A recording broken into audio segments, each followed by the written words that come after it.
Good afternoon, learners and parents. My name is Candice Besaidnot, and I am a reporter at EP Media, which is a division of Media 24.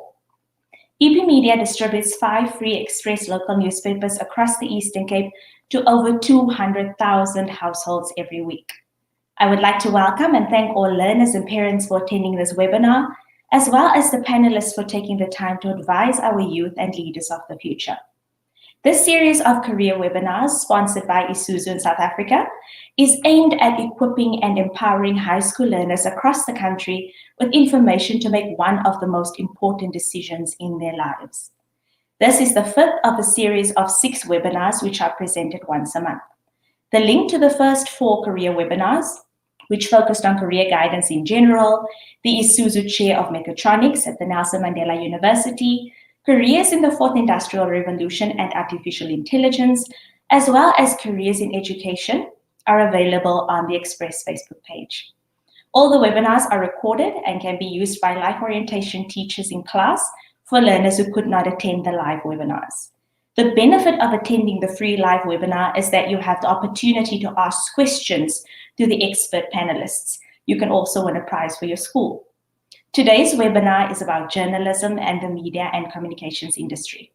We will discuss the various study and career options available in this field. The next career webinar, presented by Isuzu and Express, will focus on logistics on Thursday, October 21. The panelists selected for this webinar are experts and people who work and lecture in the field of journalism and communications. In today's webinar, they will give you more information on the tertiary study institutions they represent, as well as the requirements and benefits of a career in the world of media. Quality journalism is what keeps people informed of the real facts, especially in these times where fake news on social media spreads faster than wildfires. Journalists, whether in print, broadcast, or digital media, give communities of this world an objective view of what is going on around the globe and in their own communities. There are many opportunities for studying and working in the field of journalism, and this will be discussed during our free live career webinar. So without further delay, let me introduce our panelists.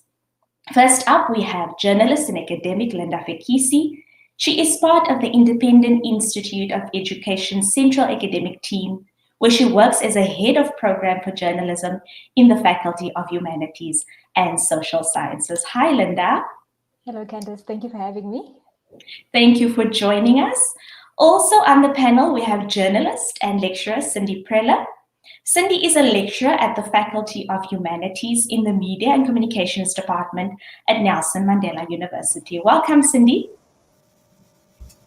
Hi, everyone. Hi there. It's a privilege to be here. Thank you so much for joining us, Cindy. And also on the panel, we have Denise Ruet, who is an experienced education and training manager, educator, accredited training provider, content producer, journalist, and entrepreneur.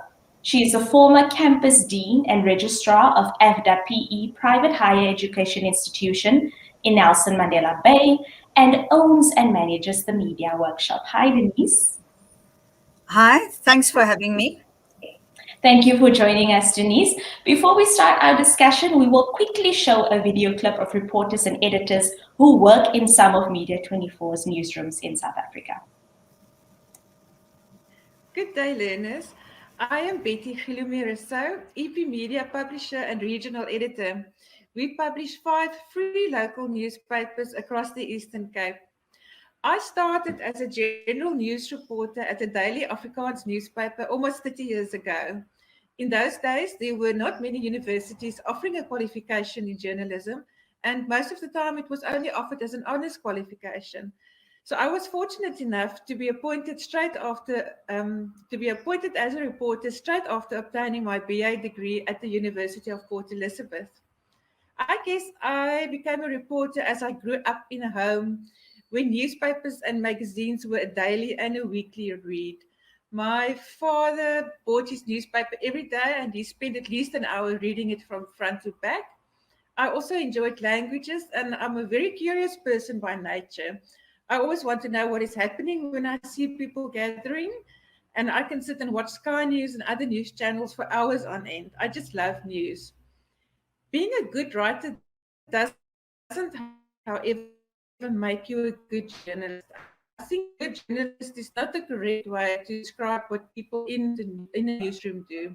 Writing a journal is writing your own thoughts and experiences in the first person. But a reporter, however, reports in the third person, all sides of the story. They report what they see, they report the facts. Novelists work with their imaginations. That's what makes them good writers. Reporters are good writers because they can report on the facts and they can structure their writing in such a way that they convey what is happening or what happened in a way that keep readers' attention and keep them reading from the start to end. And they convey this in the language that their readers understand. What I enjoy most of working in the media industry is that there are so many platforms to work on these days. But at the core of working in the media industry is basic reporting skills, reporting on facts in a balanced way while keeping your reader or viewer's attention. There's also nothing that beats seeing the newspaper you worked on only an hour ago, typing stories out, laying pages out, rolling off a printing press. It's really goosebumps moments. And it's also wonderful to see a campaign that you've worked on for a while come together, a special supplement, and you see what you see your work that you've done. It's basically a very visual to see what you see your end result, to put it that way. One example of this is these webinars we are presenting. Everyone behind the scenes working on this webinar used to work for print publications, and we started off in print publications, and now we use that skills to put together live webinars as we have had to adapt to changes in the way people consume news. My advice to learners who want to study journalism is to keep your general knowledge up to date. Know what is going on in the world. Read everything you can lay your hands on. Being in the media industry, it can be a flashy career as a presenter, or you can work behind the scenes as a writer. So being in the media industry, it is something that suits many different personalities. And working in the media industry or newsroom isn't just about writing news reports. There are many facets, such as laying out of newspapers, online reporting, radio and television, or digital broadcasting. So it's quite a diverse range where you can go into with a journalism degree or diploma. And very importantly, get your driver's license as soon as you can, because you can't get to a story if you can't drive there, and you need to be at the scene to report accurately on a story. I would just want to say to learners, good luck with making this very important decision about your future career. I have never regretted for one moment my choice to work in the media industry. Good afternoon, learners. I am Tulani, the editor for the People's Post and City Vision newspapers in Cape Town, and the surname is Magazi. I work for the People's Post, and I said as I'm editor for the People's Post and City Vision in Cape Town. I have been in the industry for not longer than Betty, for at least 20 years now. I started in 2001 as a sort of an intern, and then in 2003 I started working permanently, and I've grown through the ranks basically until I became the editor of the two titles in 2018. So I've been doing this job now as the editor of these papers for at least almost 3 years now. And the reason I became a reporter, it's purely for the love of writing. It's purely for the love of writing. And it's something that from a very young age, I must have been doing standard 6, which is grade 8 at the time when I started my love for writing started. And I've been really doing it. And so when I moved to Cape Town from obviously Eastern Cape, I enrolled then at what is now known as CPUT, which was then Peninsula Technikon. and I did my diploma, and I started working as a journalist. Like I said, I've been doing it now for all these years, and really, and it has been really an honor. It has been a pleasure, and particularly working for the community titles. I think for me, it gives us an opportunity to tell the stories of our people. It gives us an opportunity to really reflect on things that are happening in society, things that won't necessarily be covered by your big media like TVs and stuff. So that's what I enjoy, and really telling people's stories and changing people's lives, especially those in need. I think the most exciting or the most refreshing or fulfilling moment, it's when you know that you have done a story and you have changed or you have improved somebody's living conditions, or you have really touched someone's life. We've had many instances where, particularly now with COVID, we've had many stories where people basically tell us about how they've been influenced by the stories that we publish, and all of that. So for me, that's very, very important. And I think it's not about money. It's not about the money that you get paid, but it's more about making a change in people's lives. And for any person then who wants to become a journalist, my simple advice is that you must be driven by passion. You must be driven by passion. There must be something within you that you want to do. You must be willing to serve. And I think most importantly, you need to be humble and make sure that you serve your communities and be ready, because often people look and want to get to the big screens that Betty mentioned. People want to go on TV and so forth and so forth. Be prepared and do not be thinking of big screens and TV. Just go and be driven by the passion to serve the people. Because if you go with an ambition to get to TV, I've seen many people, young reporters coming through, and suddenly they realize that they are not cracking into the big screens, and then they get disappointed. So my advice is that you must be driven by something within you. You must know what you want to do.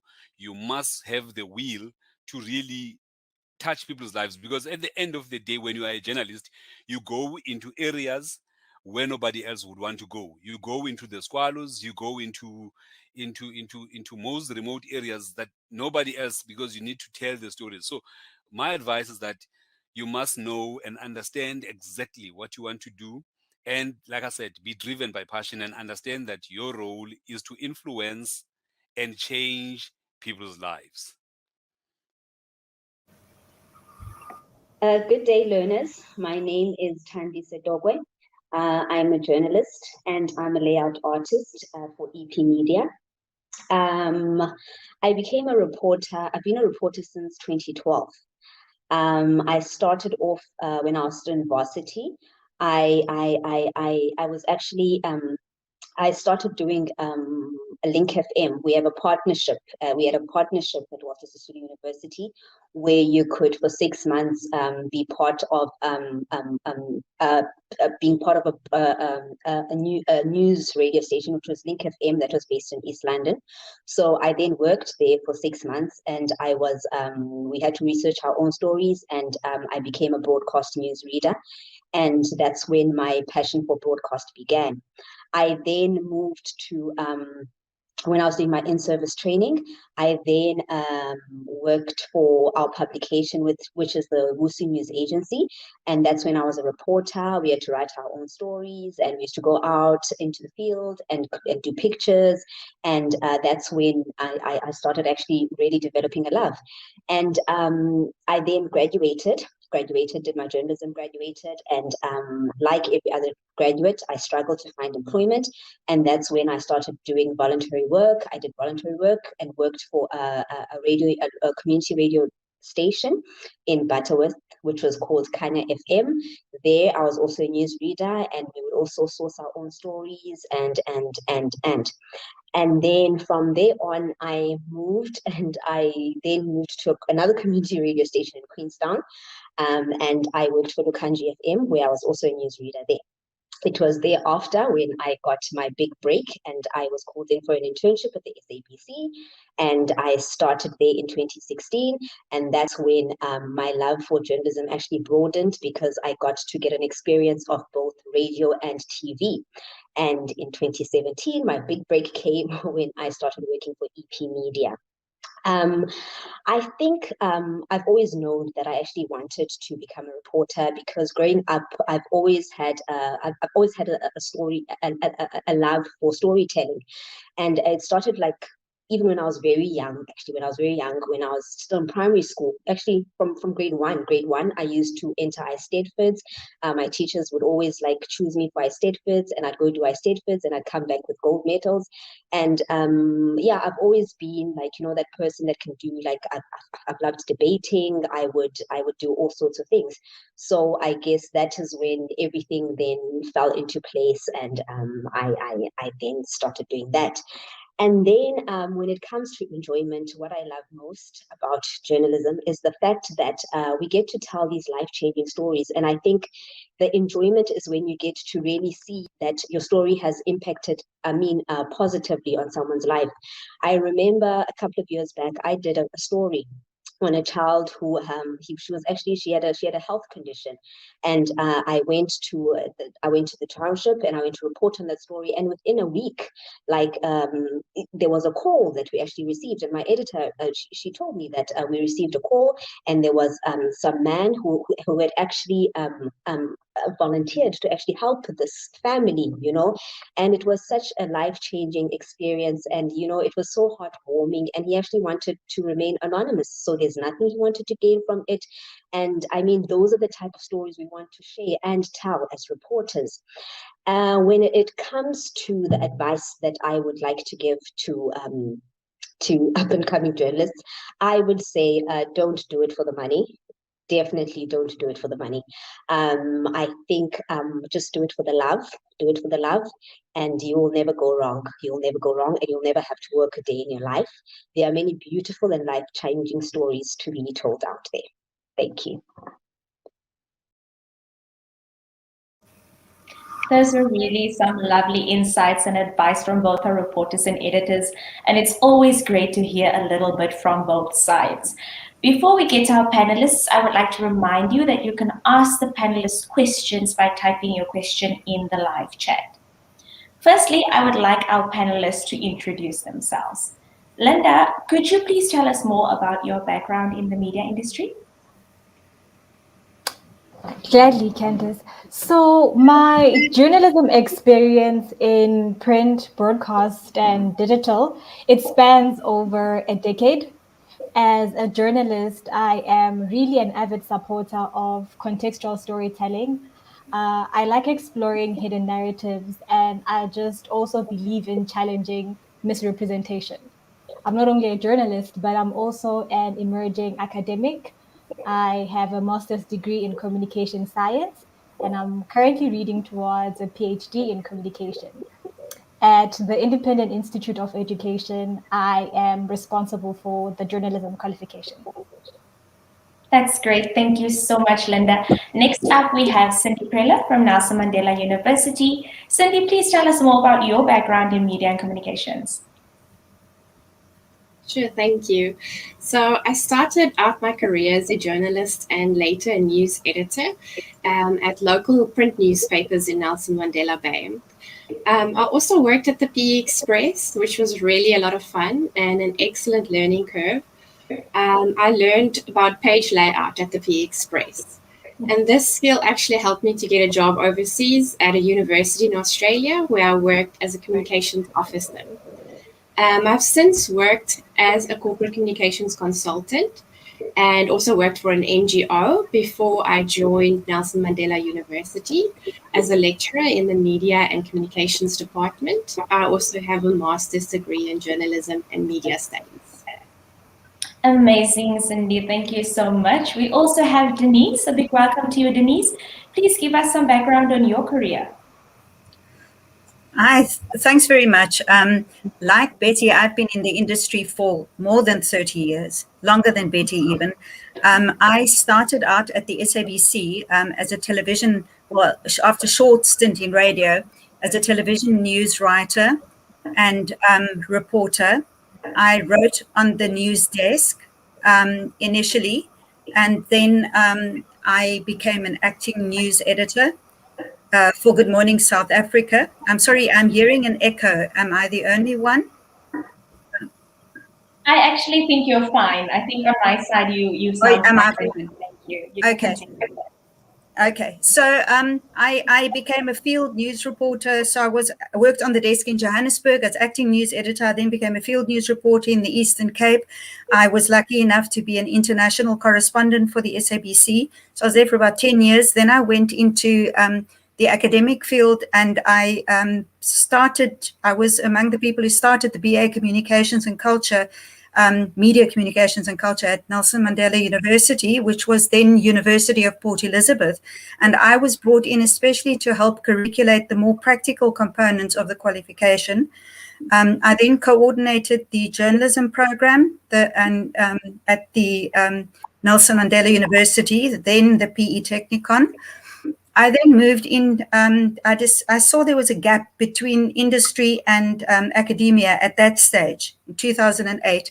So I created the Media Workshop, which is both a production house. So we make products and we also provide accredited training so that people who work with us get a qualification as well, or they get a qualification while working. Ours are vocational qualifications, so they're 1-year qualifications, they're industry related.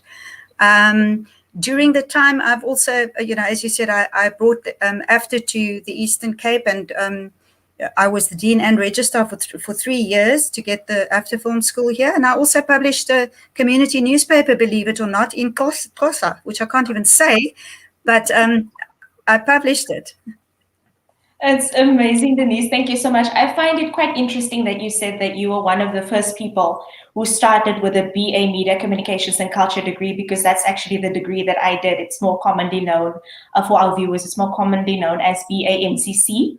And I just loved every minute of that 3-year degree. So that's amazing, Denise. Thank you so much. I want us to go a little bit back to high school.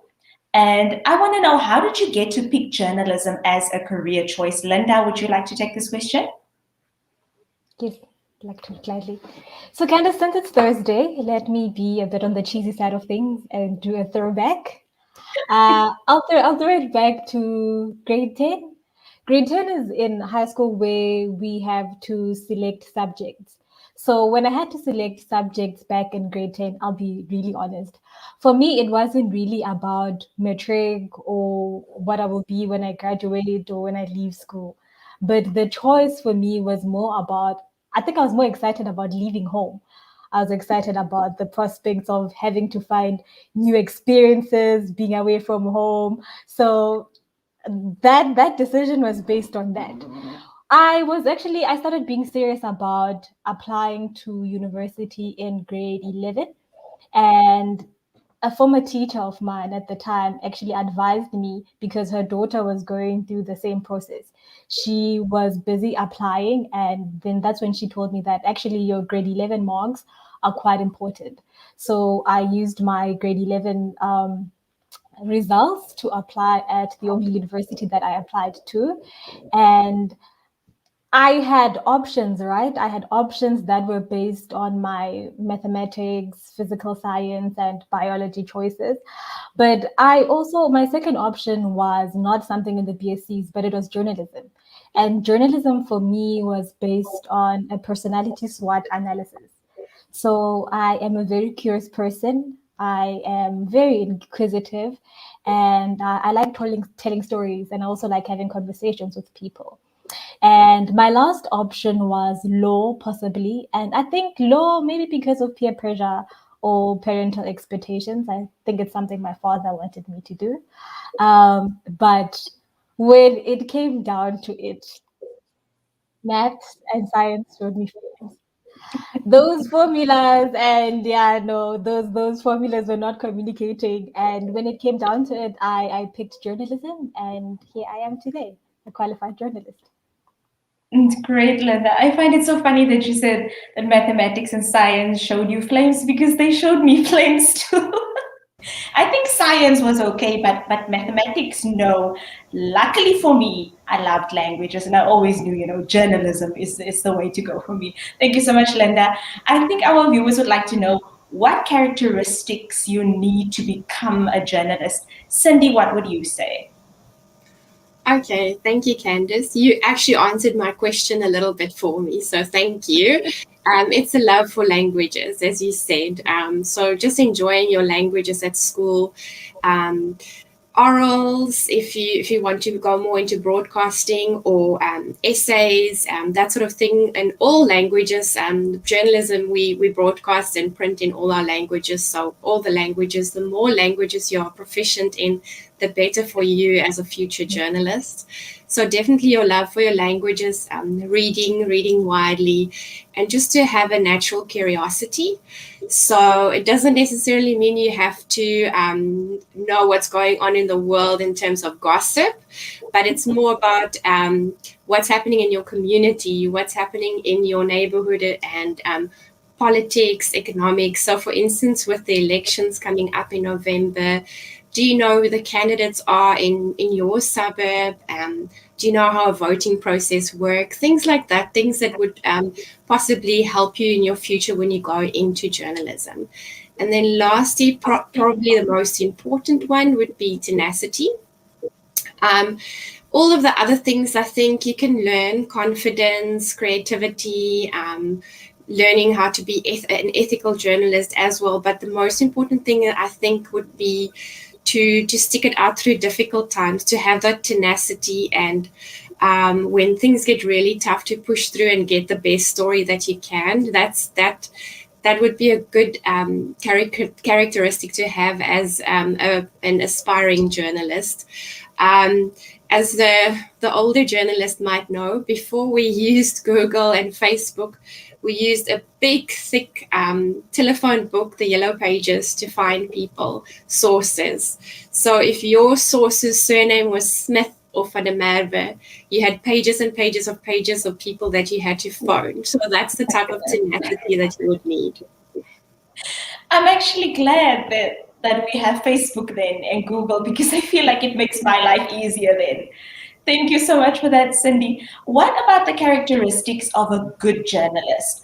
Denise, what are your thoughts on that? The characteristics of a good journalist? I've got lots of strong thoughts, but I just wanted to come in over here on the maths and science thing. And I don't want learners who love maths and science to think that journalism isn't a career for them. Because other than some of the other people here, I actually I did medicine for 2 years. I got into medicine on a full scholarship for 2 years. Now you'll say, why would somebody be so stupid and go to journalism? Because I hated it. It was the right thing to do. It was the logical choice. If you're good at science, you're good at maths, become a doctor and you can have a good life and make money. I also loved writing. I also loved communicating. I loved stories. And if you can combine your love of logic and maths and with language, there is wonderful opportunity in journalism, because so much of specialized, and this is where journalism allows you to specialize in so many fields. You can specialize in numbers and sciences if you want to. Numbers are very good to know. But to get down to the heart of what I think a good journalist is, and this is after giving it much thought after many years, and journalism, as a profession, is changing profoundly. But what makes a journalist stand out from every other person creating content and distributing it for free on millions of platforms all over the world is credibility. Because otherwise, we don't have a career. If we're not credible, then we are just one of the many other people putting stuff out there. So we have to have, people must be able to trust what we say. They must be able to believe what we say. In order to believe what we say, we have to be ethical. We have to be as honest as it's possible for a human being to be. And to be honest, you have to actually know yourself very well. You've got to be very aware of your own prejudices and how your own beliefs can influence the way you see the world. So you've got to work very hard at being as open-minded as possible. And I always like to think it's a quote that's attributed to Voltaire, but I don't think he said it. But it's saying, "I might not agree with what you say, but I will defend unto my death your right to say it." So you must believe passionately in freedom of expression and believe that everybody has a right to have their opinion heard and reported on, even if you as a journalist might disagree vehemently with what they're saying. So it's a very interesting and tough career. That's definitely true. Thank you so much, Denise. I love that you mentioned credibility first, especially, with fake news, especially on social media. It's so important for us journalists to just be credible and ethical. Thank you so much. Linda, can you please describe your varsity experience? What did your journalism training teach you? So my journalism training was at a university, and that just means that it's more academic than it is theoretical, even though you do have a bit of the two. So I would summarize it as eye-opening, interesting, and very informative. And in answering that, I think I'll touch on what Cindy and Denise have mentioned. So what was eye-opening for me when I was at university is just how diverse the field of journalism is. When you are sitting at home, you think that you will be confined. So journalism is not just news reading or what we get to see as an end product, but it is so diverse. I got to learn that you can be anything that you want to be, and what you want to be is definitely aligned to your interest and your characteristics. So, for instance, you can be a sport journalist, you can be an online journalist, you can be a fashion journalist if you're interested in fashion, and you can also even be a court reporter. I'll just give examples of some of my colleagues back in the day. I have one of my former classmates who loves court reporting, and she actually works for News 24, and she finds that fascinating. One of my former classmates is part of the SANDF, and he is a qualified journalist, but he's doing amazing things on that front. And that is something that he likes and he enjoys. And I am someone who has also moved towards academia, and it's something that I like. The interesting thing that I also learned that is not just interesting or eye-opening was how much tenacity to being a journalist, and just how important the ethics of it all are. So I think learning that you need to be someone who is a voice of the voiceless, and I'm quoting one of my former lecturers, and this is something she liked grilling to us, that as a journalist, you are someone who is a voice of people who are most of the time voiceless. And technology changes, and we're always talking about how the social media these days and this immediacy, but my training taught me that some things just don't change. The core of journalism doesn't. And when you are a journalist, you need to be someone who is, first of all, credible, and someone who is trustworthy, and someone who has to tell the truth, and someone who has to tell facts about it. My training also taught me that you can't really rely on a textbook to teach you how to be a journalist. That's true. You really can't. You need to. So we were always encouraged from first year to start running around and interviewing people and collecting stories. So you taught very earlier on that it's a very practical field, and you need to hone your skills at university. So that is what I learned. That's great. I love being the voice of the voiceless. That's basically summing up journalism in one sentence. Thank you so much, Linda. Denise, could you maybe tell us what factors should learners consider when choosing an educational institution? Hi. I think Linda has touched on that, and there are more such institutions now as some years ago. You must find an institution if you want to go into a career in the field. Then you must choose an institution that's going to have links with industry, that's going to open doors for you into industry, that is in touch with the latest developments in industry, and that is going to give you practical experience in industry related skills. So you can't separate the two. You cannot learn about meeting a deadline until you've actually missed a deadline. That's the only way you can. That's the only way you really learn. So and there isn't, unfortunately, there isn't room in industry to allow you to learn on the job as you did in my day. I mean, I just had a BA and I learned all of my skills on the job. There isn't that luxury anymore. You've got to walk in and you've got to be able to be a valuable member of the team when you move in. So get an institution that have lecturers that have been in industry and that have got linkages with industry, but that will also give you an accredited qualification. Check the accreditation of the institution. Thank you so much for that, Denise. It actually reminds me of my first day as an intern at the Burger. I couldn't just sit there. I came in and then Alette was bureau chief back then, and she just said, you know what, there's a story, I need you to go out. So like Betty said in the video earlier, please get your license. I had my license, luckily. I just had to get in a company car and I had to go with a photographer. First day, there's no such thing as just sitting. You have to go. So thank you so much for that, Denise. I want to hear a little bit more about post-varsity experience. How did your journalism training prepare you for the workplace? Linda, could you please take this question? I think I will categorize it into three. And I know when you say I'll categorize it into three, people think you'll come and tell them the good, the bad, and the ugly. But maybe let me do it like this. I think I will touch on the challenging aspects of it. I will also touch on something that was neutral, but I'll also get to touch on some positive aspects of it.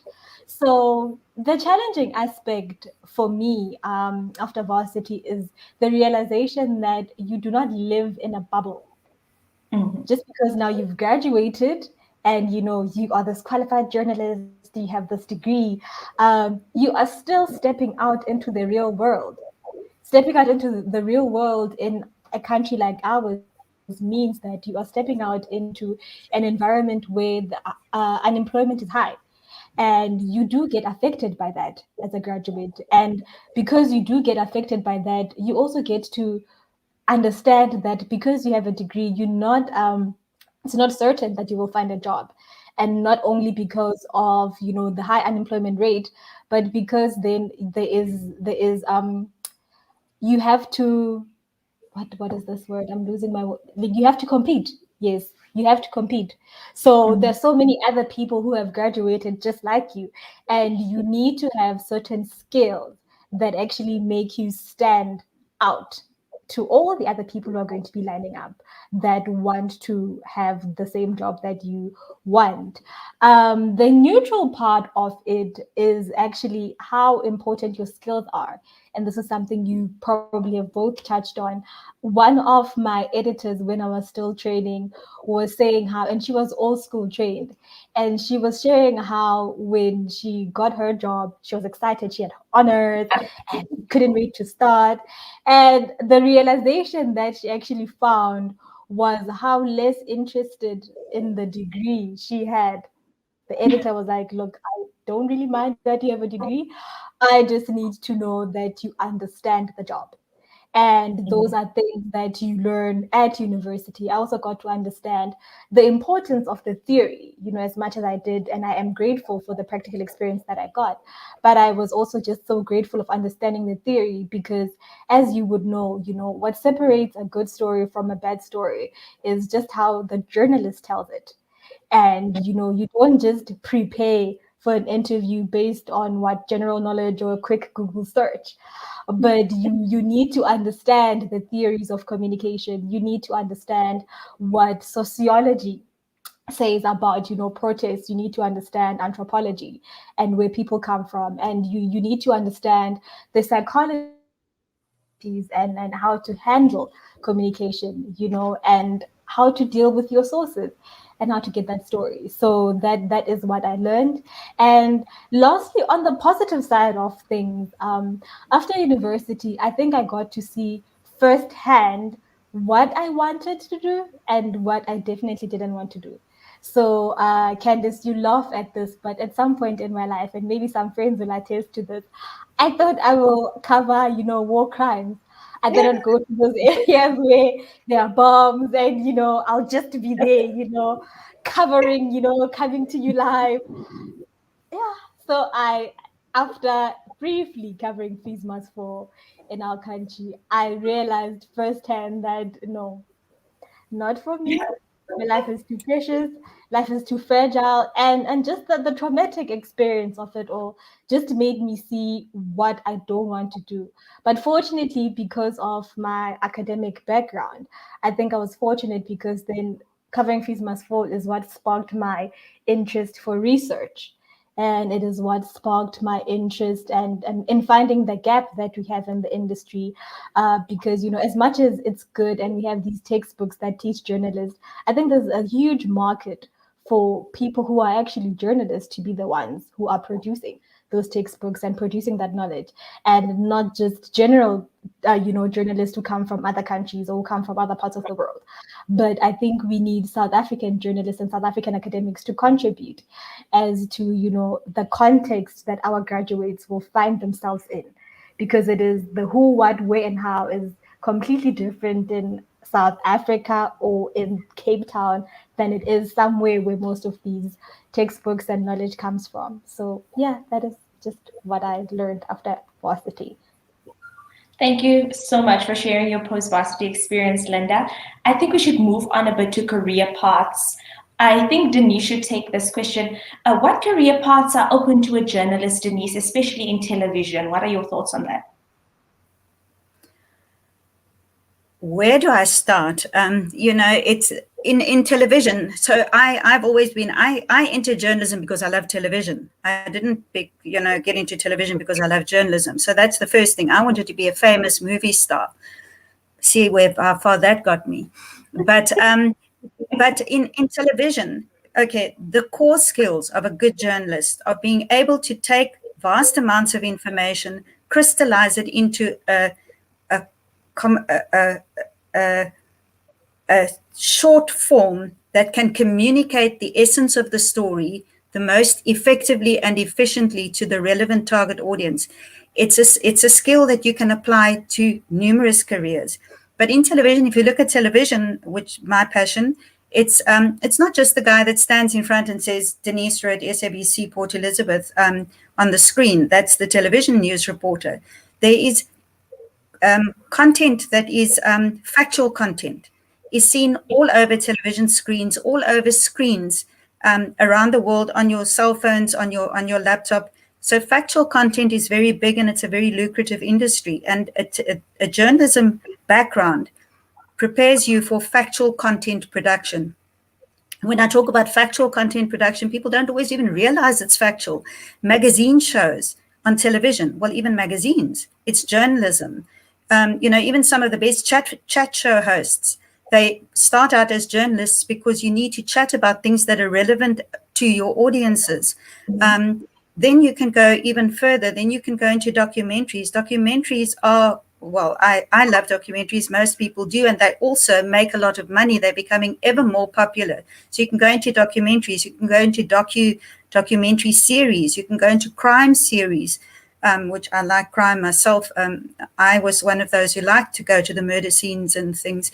And and then you get docudramas. So then you start moving out of straight hard journalism, but you can do docudramas. So it's based on fact, but you reenact what happened because what happened and you didn't record it at the time.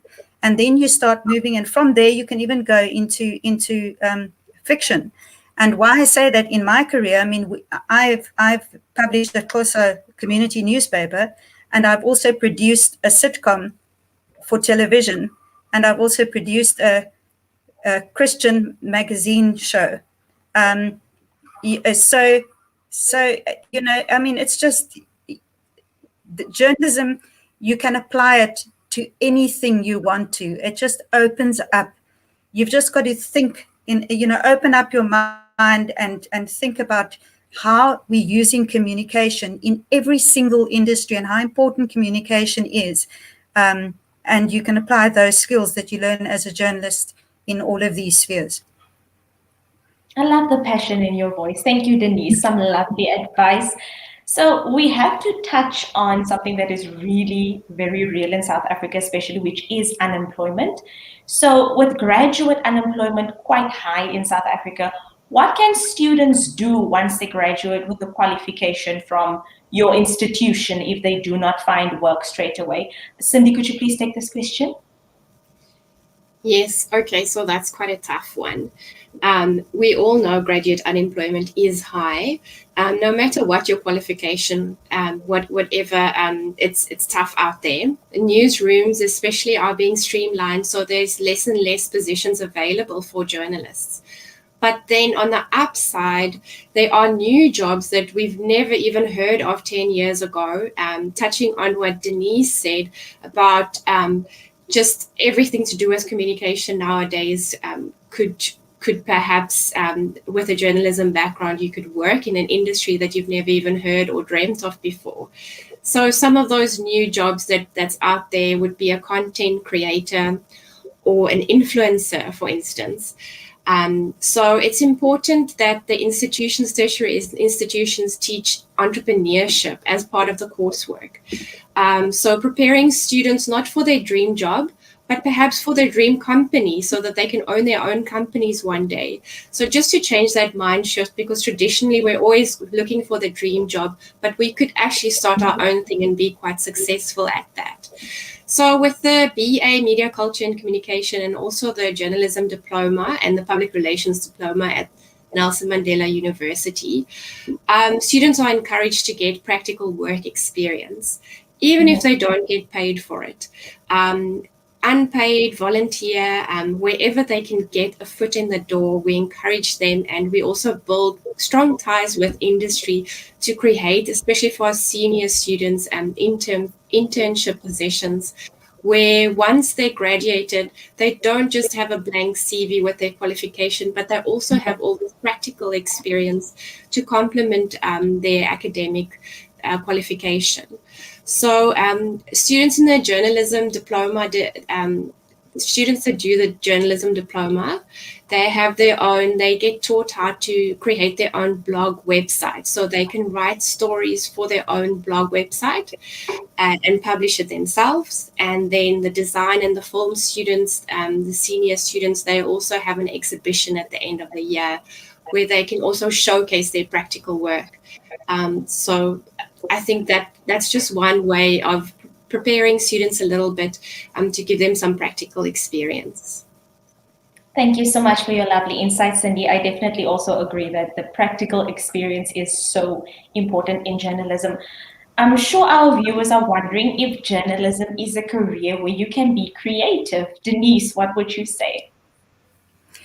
I think we've already, it's extremely creative. And to be creative, and by this I don't mean you can be creative with the facts.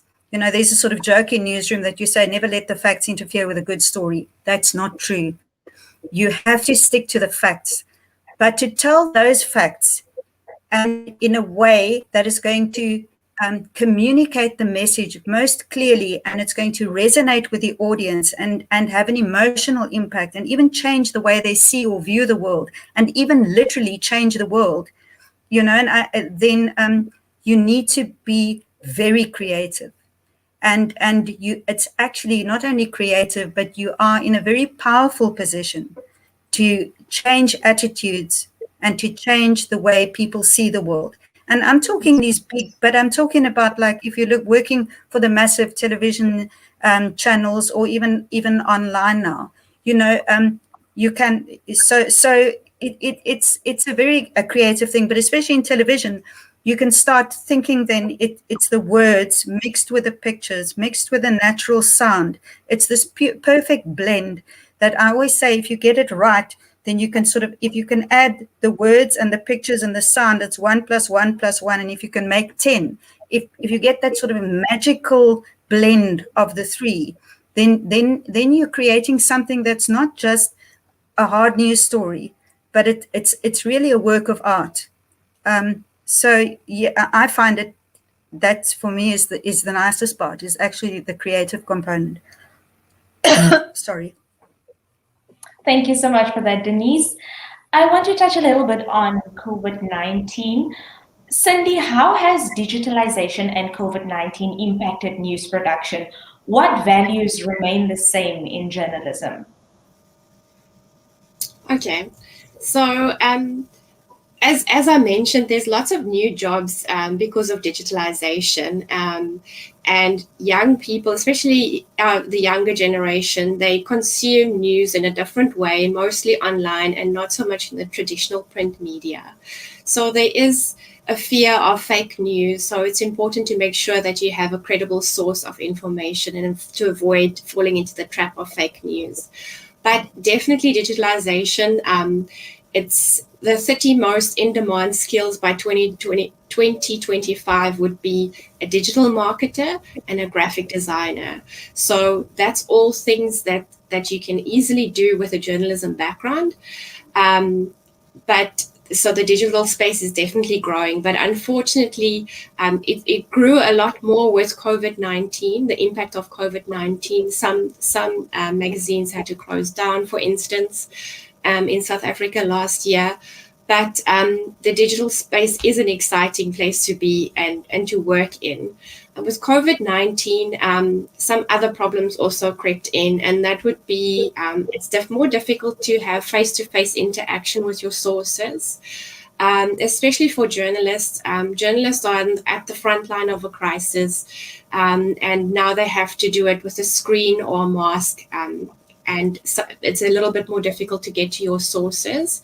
The South African National Editors Forum actually brought out a COVID guideline booklet, which is very, very good and recommended for everyone to read, definitely, that helps journalists to protect themselves mentally and physically.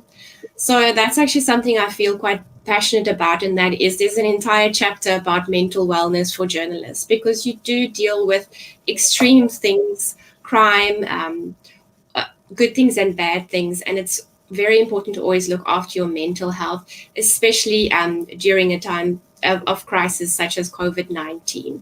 So a lot of things has changed with digitalization and COVID-19, but there are still values at the core of journalism that hasn't changed, and that would be mutual respect, objectivity, and just ethical journalism and ethical reporting. So no matter the pandemic or the platform, those values won't change. Thank you so much, Cindy. Yes, definitely COVID-19 has changed the way that we do things. I was so used to, as a journalist, you're just used to that personal interaction, that face-to-face interaction, going into the field, going to people's homes, which was so easy, knock on the door, go inside, do your interview, and now you just have to do it via Zoom or sometimes WhatsApp, email. So it has definitely changed. But like you said, some values still definitely do remain the same. So thank you so much for those insights. I just want to know, knowing what you know now about journalism, what advice would you give your younger self about the field of journalism? Linda, would you please take this question? Okay. I think the three things I'd tell myself.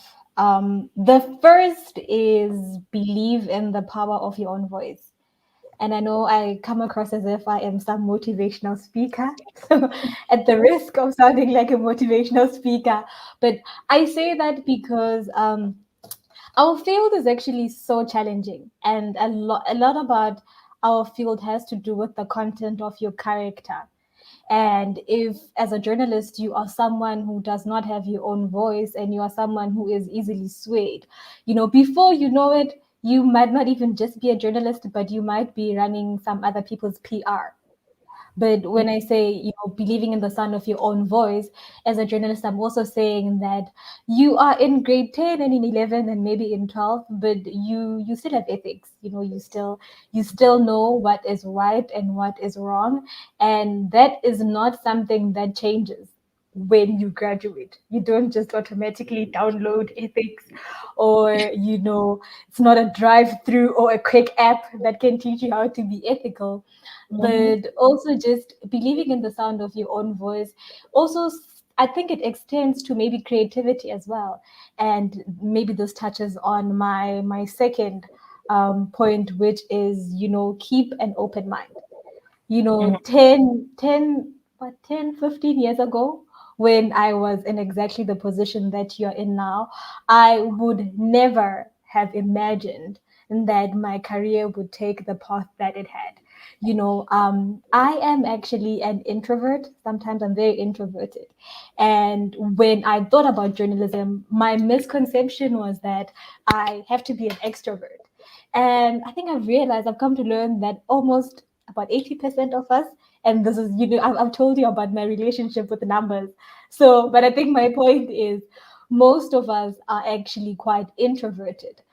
But when it comes to doing our jobs, we actually have the skill. We actually get the work done. Um, I'm saying keep an open mind, not just because of your career, but the field is evolving. So you might not necessarily end up where you thought you would end up. I am, sure enough, I'm not a war crime reporter, but I got to lecture, and I got to understand how passionate I am about journalism training and about instilling those values that were instilled on me. And back then, that's something I would have been very hesitant to believe. And so I'd like to say to people now who want to join the industry is to just really keep an open mind and just try to create your own path in the field. The last thing that I think is important at this point in your journey is to do your homework. And no, not the math homework that you've probably forgotten about, and I just reminded you before the long weekend. But do your homework about the kind of institution that you want to be in. Do your homework based on your strengths and your weaknesses. If you are someone who loves theory, and then I would advise you to go to an institution that has a very heavy theory focus. If you are someone who loves film and is fascinated by film, then I'd advise you to look for institutions that will strengthen that. And if you are someone who likes to do both, then find an institution that caters for that. I think at this point in my career, I can, and because I am at the IIE and that is what I do, I can speak about what we offer, matrix. So we offer qualifications that cater for each and every matric entry. So we have an IIE higher certificate in journalism. We have an IIE diploma in journalism studies, and we also have, an IIE BA arts degree. And all those three qualifications actually are a balance of academic excellence and making sure that you are ready for the work environment and you are ready for the industry. So I would advise you to do your homework. Thank you, Linda. I love that you ended off with the doing your homework part, doing your research just to make sure that you can make an informed decision about this. Ladies, thank you so much. That is actually all from my side. So now I would just like to see if some of the learners attending this webinar has a question for some of our panelists. Okay, there's a question from Leslie Martinia. This is actually for you, Denise. How has the training of young or junior journalists evolved throughout the years? What has been lost in the evolution, and what is the best thing gained thus far in this fast evolving sector? Okay, Leslie, thank you for that question. Firstly, I want to compliment you on your very well written question, except you left out a question mark. But other than that, I can see a great future for you in the world of journalism. I'm not an expert. I haven't done in-depth research on how journalists have changed, the training of journalists has changed over the years. So I can just give you my perspective from my point of view, what I've seen. Because when I started as a journalist, there was much more money available in the industry. So within the SABC and in the newspapers, if you got a job as a junior journalist, there was inevitably a whole hierarchy above you of people who'd been in the industry for many, many years who would pass their knowledge on to you.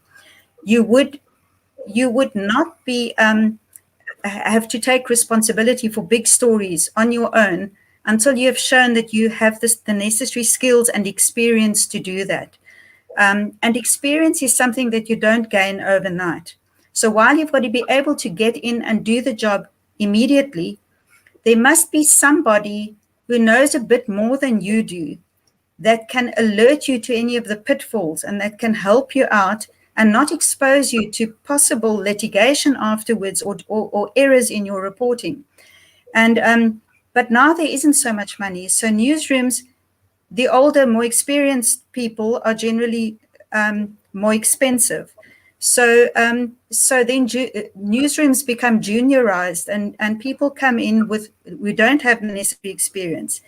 Coupled with that, you also have so much information becoming available so quickly, much quicker than in the olden days, that young journalists not only haven't had the mentorship and coaching that they would have had in the past before exposing themselves to the public, because you're very exposed. You put yourself out there as a television news reporter, everybody is your critic. Everybody knows more than you do. So you get exposed to this. And I think some young people go out and they do the best they can and they report the best they can, but they make errors because of inexperience, which does them a disservice and it does the industry a disservice. So those are the negative things. The best thing in this fast evolving sector with the young people is all of the technology and the tools that are becoming available and the platforms. And this is where I learn. And I mean, I can learn so much from the young people about which tools to use to get the most credible information and which tools you can use to distribute that information. But so if you can blend this experience of old with the dynamic technology of the new, you could come up with a winning formula. But just the last thing, just a word of caution, there's so much information, there's such a big rush to get the information out first and to be the first in the scene that often errors creep in. And as soon as you might sort of just report because you've got to get your report out, or you're there and you see something and I've got to report, this happening, and then suddenly you've only shown half a picture and you open yourself to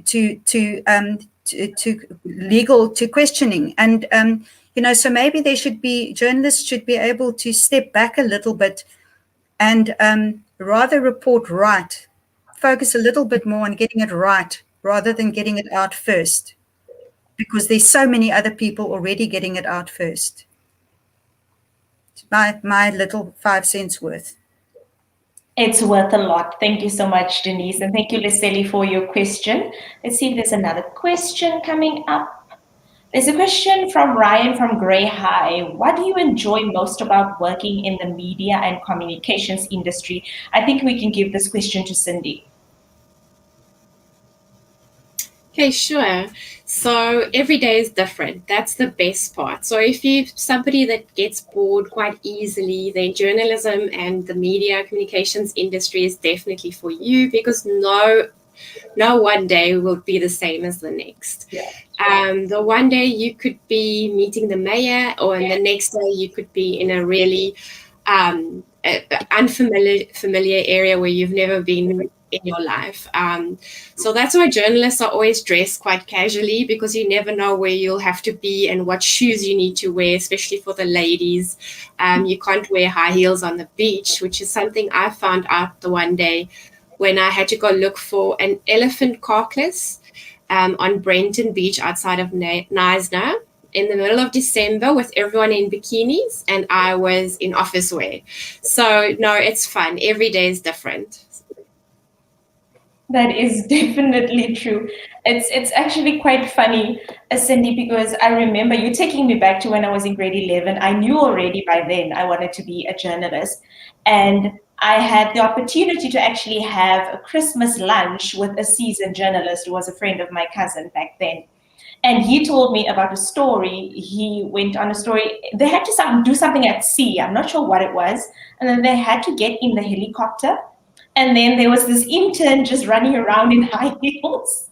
He said that they couldn't get her on the helicopter because she just couldn't get in with the high heels.